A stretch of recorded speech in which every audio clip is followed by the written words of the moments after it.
Então, pessoal, olha só. A minha vassoura quebrou. Não tinha como colocar mais, então o que eu fiz? Eu coloquei aqui essa tampinha, olha. Bem colocadinha. Coloquei cola quente, tá? Cola quente por dentro, por fora. Ó, o parafusinho lá, coloquei.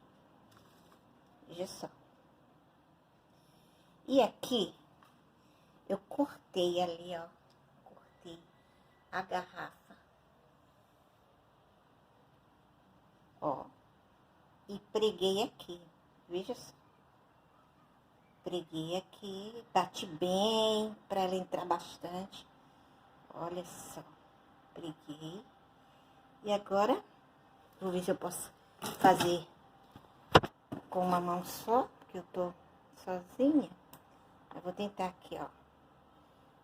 A tampinha. E veja só. Ai, vou tentar fazer com a mão só. Mas vocês, claro que vão fazer com as duas mãos. Encaixo ela aqui, ó. Encaixo ela aqui. Tá? Olha só. Bem encaixadinho, porque agora eu não tô podendo. E a gente tem uma vassoura novinha em folha. Leão Vassoura, consertada por Leoa Gardênia. Muito bem, é só fazer em casa. Vocês nunca mais vão perder uma vassoura, tá? Beijos, fica com Deus.